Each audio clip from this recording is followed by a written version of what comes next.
Hi there, my name is McKellar-Ellingson, and I'm going to be doing a presentation on language and identity, language and the land, an article by Patricia Shaw as part of Native Studies 306, Intro to Language and Literacy Development at the University of Alberta.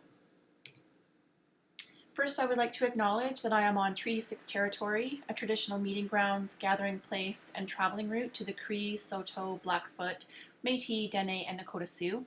I acknowledge all the many Indigenous peoples who have been custodians of this territory on Turtle Island since time immemorial.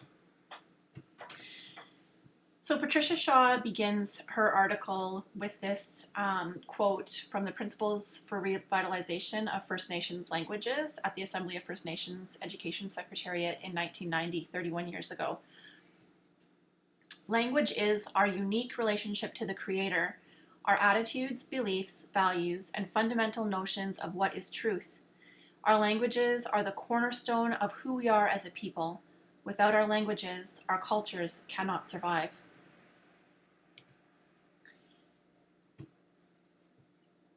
So we go into an explanation about what is the value of language to Indigenous peoples. So it's a vehicle of expression of spirituality, attitudes, beliefs, and values, perceptions of truth, pride and culture, manner of self-identification, an elemental truth embodied in the quiet wisdom of elders that transcends words or lexicon. Lost language is a consequence of heteropatriarchal construct and colonialization. Systematic repression and denigration of Indigenous languages. Language extinction means extinction of heritage. Shaw uses the Musqueam peoples in BC who have only one remaining elder that speaks their traditional language.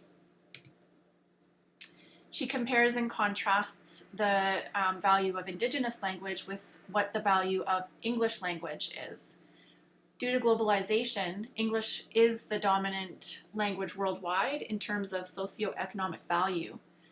Speaking English, however, no longer means that you are English. It's not considered the essence of identity. European names are markers of identity and heritage, not language. A universal attitude that monolingual as English is beneficial. Other languages are viewed as futile, inconsequential, or worthless.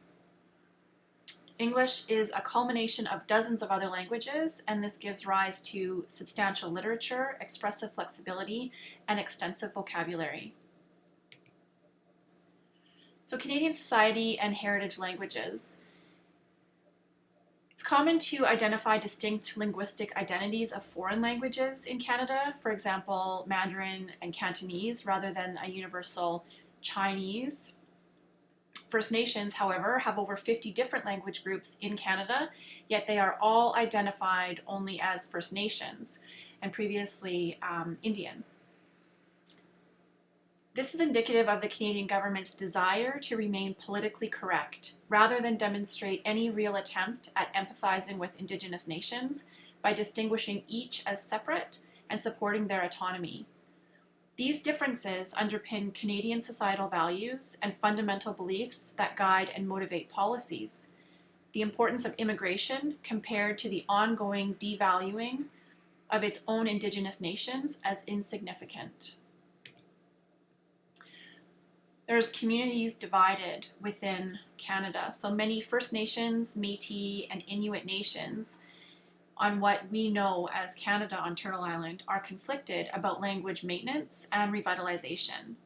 This has led to even more language and cultural loss, which was the objective of colonization and is the direct result of assimilation institutions known as residential schools.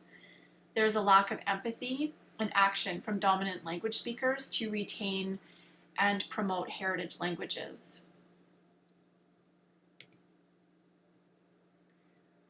Shaw talks about language extinction and indicates that all languages they change through time, so they evolve, they're never static, and extinction is the issue.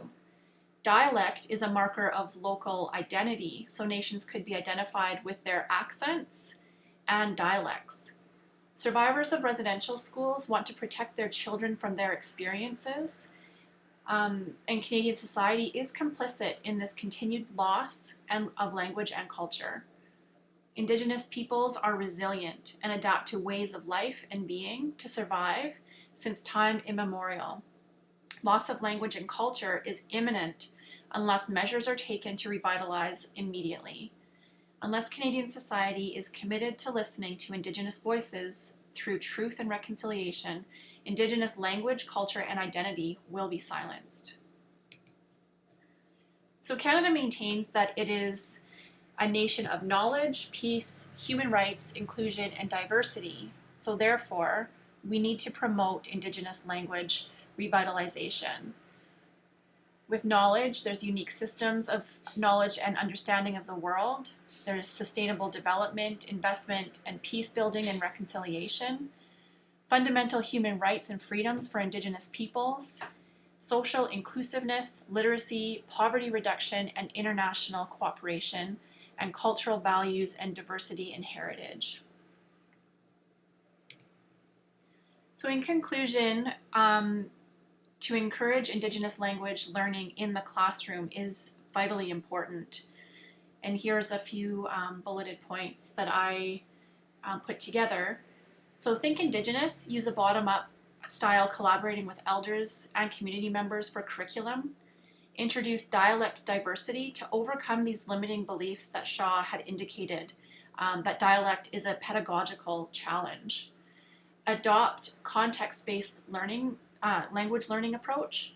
Encourage trans-language use. And this relates back to the fear of losing dialect over the imminent extinction of languages.